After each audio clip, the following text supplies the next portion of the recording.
The Great Collapse, Famine and the Fall of an Illusion. By the late 1980s, North Korea appeared strong from the outside. Military parades still filled the streets of Pyongyang. Giant monuments stood proudly over the capital. State media continued to describe the country as a socialist paradise built on self-reliance and revolutionary spirit. But beneath the carefully controlled image, serious cracks were beginning to appear. For decades, North Korea's economy had depended heavily on support from the Soviet Union and other communist allies. Cheap fuel, favorable trade agreements, industrial machinery, financial assistance. Even though the government promoted complete independence through Juche, the reality was far more complicated. North Korea was far less self-reliant than its propaganda suggested. Then the Cold War ended. In 1991, the Soviet Union collapsed. For North Korea, the consequences were devastating. Factories suddenly lost access to inexpensive oil and spare parts. Trade networks disappeared almost overnight. Industrial production slowed dramatically, and many power plants struggled to operate. Entire sectors of the economy began to fail. Electricity shortages became increasingly common. Transportation systems weakened. Agricultural production declined. Yet state propaganda continued to insist that the country remained strong and prosperous. Another major event soon made the crisis even worse. In 1994, Kim Il-sung died. For nearly 5 decades he had ruled North Korea as its founding leader. His death shocked the nation. Millions were shown publicly mourning. State television broadcast emotional scenes of citizens weeping in the streets. Official accounts described the loss as the greatest tragedy in Korean history. Some stories even claimed that nature itself reacted to his death, with strange weather patterns and miraculous signs appearing across the country. These stories became part of the mythology surrounding the Kim family. After Kim Il-sung's death, power officially passed to his son, Kim Jong-un. The hereditary succession was unprecedented in the communist world. A revolutionary state had effectively become a family dynasty. But Kim Jong-il inherited a nation entering one of the darkest periods in its history. During the mid-1990s, North Korea faced a catastrophic famine. Floods destroyed farmland. Poor infrastructure damaged irrigation systems. Economic collapse reduced access to fuel and fertilizer. At the same time, the country's highly centralized food distribution system began breaking down. The government called the crisis the Arduous March, comparing it to the hardships faced by anti-Japanese guerrillas decades earlier. For ordinary citizens, survival became a daily struggle. Families searched for wild plants. Children suffered severe malnutrition. Many people traveled long distances hoping to find food or work. Others risked crossing rivers into China despite enormous dangers. Estimating the true number of deaths remains difficult. Researchers have proposed figures ranging from hundreds of thousands to more than 2 million. Because North Korea released very little information, the exact toll may never be known. What historians do agree on is that the famine became one of the worst humanitarian disasters of the late 20th century. One popular myth claimed that the famine was caused entirely by foreign sanctions and hostile countries. Most historians reject that explanation. While international tensions played a role, researchers generally point to a combination of economic collapse, natural disasters, agricultural problems, and government policies as the primary causes. Another myth suggested that the leadership experienced the same hardships as ordinary citizens. Defector testimonies often describe a very different reality, with elites continuing to receive privileges and access to resources unavailable. Too much of the population. During this period, something unexpected happened. Informal markets began appearing across the country. Citizens traded food, clothing, household goods, and anything else they could find.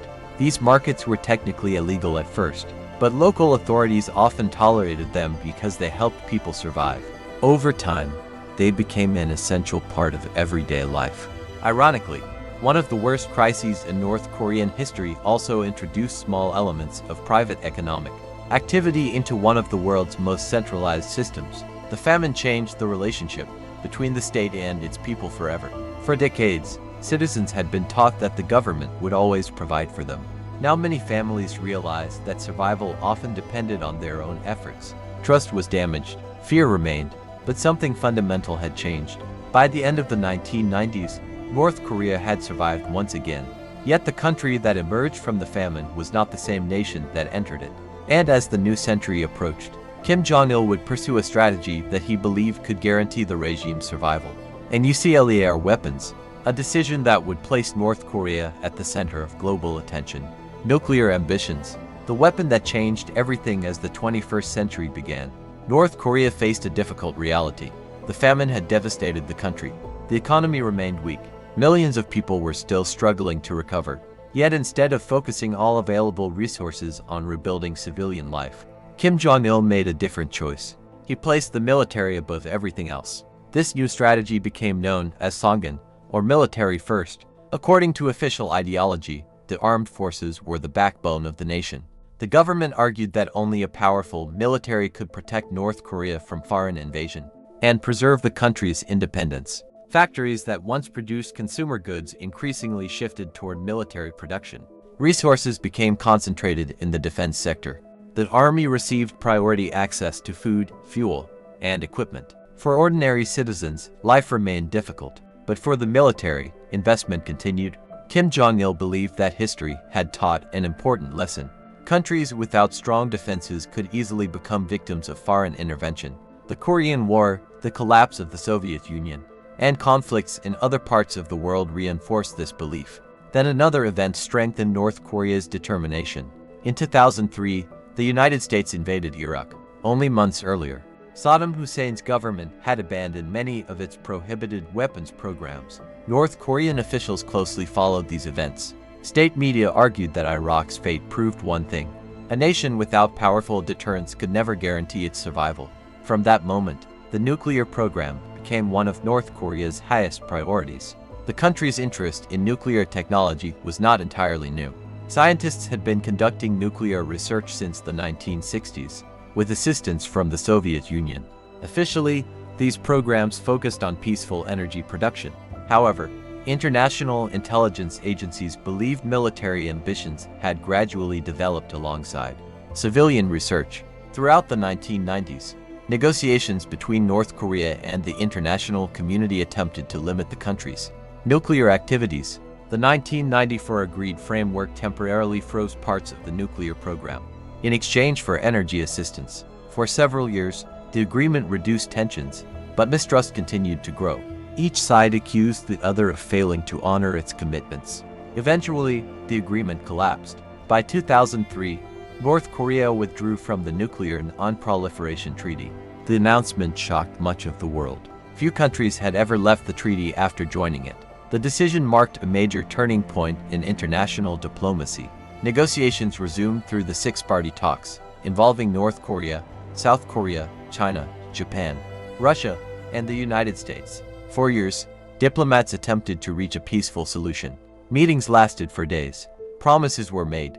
Agreements were announced, yet progress repeatedly broke down as distrust overwhelmed cooperation. Meanwhile, underground construction accelerated. Satellite images revealed new tunnels, military facilities, and testing sites hidden deep inside North Korean mountains. The government released almost no official information. Outside analysts relied heavily on satellite imagery and intelligence reports. Then, on October 9, 2006, North Korea stunned the world. The country conducted its first underground nuclear test. The explosion was relatively small compared with later tests. Even so, the political impact was enormous. For the first time, North Korea had demonstrated that it possessed a nuclear weapon. The United Nations quickly imposed new sanctions. Many countries condemned the test. China, North Korea's closest ally, also expressed concern. But Pyongyang refused to abandon its program. Instead, officials declared that nuclear weapons guaranteed peace. According to state media, the country's growing arsenal prevented foreign powers from launching another Korean War. Supporters inside North Korea viewed the program as a shield protecting national sovereignty. Critics argued that it increased international isolation while placing enormous pressure on an already struggling economy. One popular myth claimed that North Korean scientists had developed every aspect of the nuclear program entirely on their own, without any foreign knowledge. Most experts disagree. Researchers believe North Korea benefited from decades of scientific exchange, imported technology, foreign-trained specialists, and information gathered from multiple international sources, before eventually developing many capabilities independently. Another widespread belief suggested that North Korea's nuclear weapons were intended solely for offensive war. Military analysts generally see the strategy differently. Most believe the arsenal functions primarily as a deterrent designed to discourage military intervention by making any attack against North Korea extraordinarily risky. Whether one agrees with that strategy or not, its impact has been profound. The nuclear program transformed North Korea from an isolated regional state into one of the world's most closely watched security challenges. Every missile launch, every underground test, every diplomatic meeting became international news. By the end of Kim Jong-il's rule, North Korea had achieved what many experts once believed impossible. Despite sanctions, economic hardship, and international pressure, it had become a nuclear-armed nation. But an even greater transformation was about to begin. In 2011, Kim Jong-il died unexpectedly. For the second time, power would pass from father to son. A young and largely unknown leader named Kim Jong-un would soon inherit one of the world's most secretive countries and take it in an entirely new direction. Kim Jong-un. A new face, the same system. When Kim Jong-il died in December 2011, the world watched with uncertainty. North Korea had lost its second leader. Once again, millions of citizens filled the streets of Pyongyang, mourning before giant monuments and portraits of the Kim family. State television showed emotional crowds crying openly, while officials declared that the nation had suffered an immeasurable loss. But behind the scenes, another carefully planned transition was already underway. Power passed to Kim Jong-un. Unlike his father and grandfather, the young successor was largely unknown outside North Korea. Very little information about his childhood had ever been released. He had reportedly spent several years studying in Switzerland under an assumed identity, giving him limited exposure to life beyond North Korea's borders. Many foreign observers believed his youth would make him vulnerable. Some predicted that senior military officers or party officials would control him. Others expected political reforms similar to those introduced in China decades earlier. Neither prediction proved correct. Within months, Kim Jong-un began consolidating power with remarkable speed. One of his first priorities was demonstrating that he, not the military, not the party elite, was now the unquestioned leader of North Korea. Several senior officials who had served under his father suddenly disappeared from public view. Some retired quietly, others were removed from office. A few faced corruption charges or accusations of disloyalty. The most dramatic case involved Jang Song-theek, Kim Jong-un's uncle and one of the country's most influential political figures. For years, Jang had been considered the regime's second most powerful man. He oversaw major economic projects and played a significant role during the transition of power. Then, in 2013, everything changed. During a televised political meeting, Jang was publicly arrested in front of senior government officials. State media accused him of corruption, abuse of power, and attempting to undermine the government. Within days, authorities announced that he had been executed. The event shocked even long-time observers of North Korea. It sent a clear message. No one, regardless of rank or family connections, stood above the authority of Kim Jong-un. Another myth quickly emerged inside the country. Official propaganda described Kim Jong-un as a brilliant military strategist and gifted statesman, whose leadership abilities had appeared from an early age. According to state publications, he mastered complex military planning while still a teenager. Historians view these stories as part of the continuing personality cult surrounding the Kim dynasty, rather than verifiable historical fact. At the same time, Kim Jong-un sought to modernize parts of the country's public image. New amusement parks opened. Modern apartment complexes appeared in Pyongyang. Large sports facilities welcomed carefully selected visitors. State television adopted more polished production techniques. Foreign journalists occasionally received limited access to showcase development projects. To outsiders, these images suggested change. Yet daily life for most citizens remained tightly controlled. Access to the global internet was still unavailable for nearly everyone. International travel remained extremely limited. Political opposition continued to be prohibited. The government also invested heavily in science and technology. Universities expanded engineering programs. New research institutes opened. Satellite launches became symbols of national pride. Officially, these missions demonstrated peaceful scientific progress. Many foreign governments, however, argued that the same technology could also improve long-range ballistic missiles. International sanctions became increasingly severe. Restrictions targeted banking, exports, luxury goods, and military-related industries. Supporters of sanctions argued they were necessary to slow North Korea's weapons programs. Critics questioned whether ordinary citizens bore much of the economic burden. while political leaders remained protected. Despite growing pressure, Kim Jong-un continued expanding both missile development and nuclear capabilities.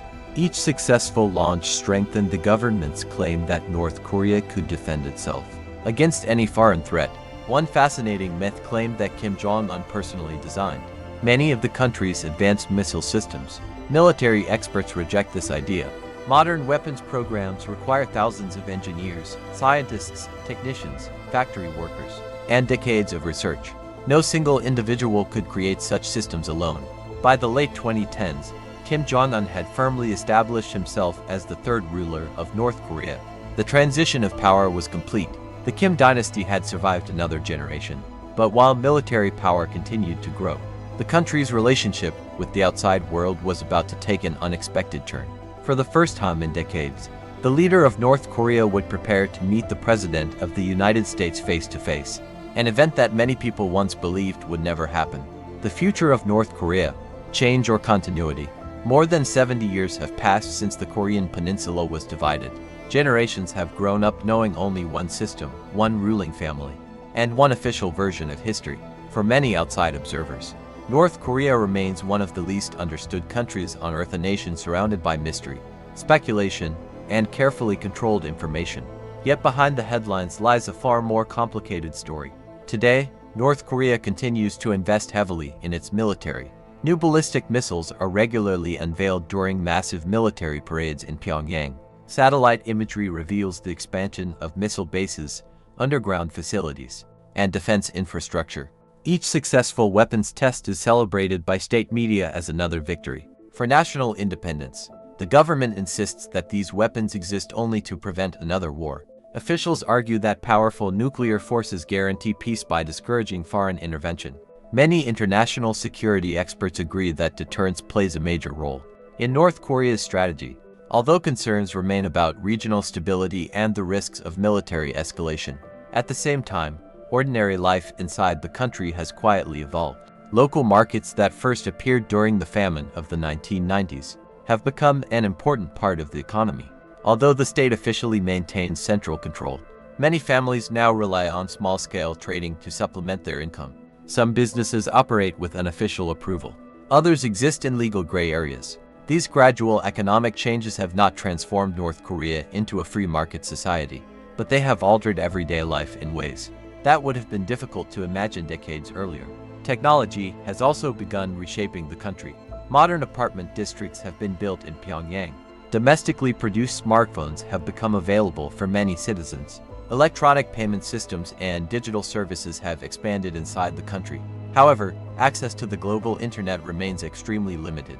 Instead, most citizens use a closed domestic network containing government-approved websites, educational resources, and local services. One of the most persistent myths about North Korea is that every citizen lives under exactly the same conditions. Reality is far more diverse. Life in Pyongyang often differs significantly from life in rural provinces. Opportunities vary depending on occupation, family background, and location.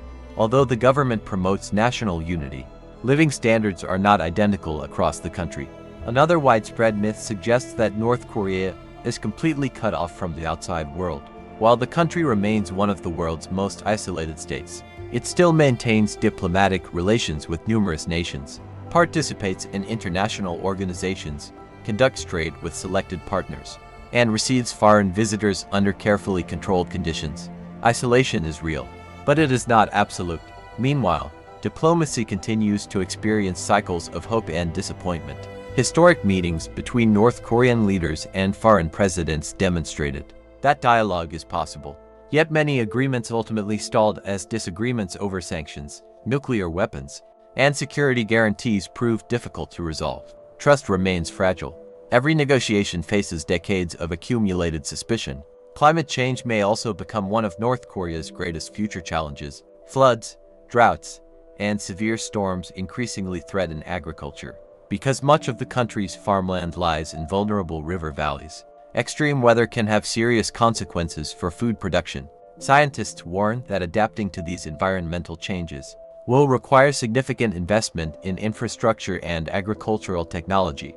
At the same time, The younger generation is growing up in a world very different from that of their grandparents. Although information remains tightly controlled, technological change and limited cross-border exchanges have gradually introduced new ideas and experiences. Exactly how these long-term changes will shape North Korean society remains uncertain. No one can predict the future with confidence. Will North Korea remain on its current path? Will diplomacy eventually reduce tensions on the Korean peninsula? Could gradual economic reforms continue while the political system remains largely unchanged? Or will an unexpected event once again reshape the course of Korean history? For now, those questions remain unanswered.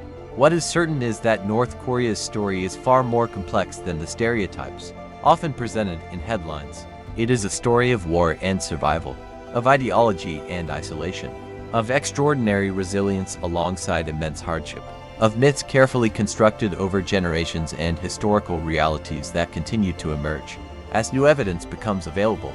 Understanding North Korea does not require accepting every claim made by its government or its critics. It requires examining history carefully, questioning simple narratives, and recognizing that behind politics are millions of ordinary people living their daily lives. The Korean Peninsula remains one of the last great frontiers of the Cold War.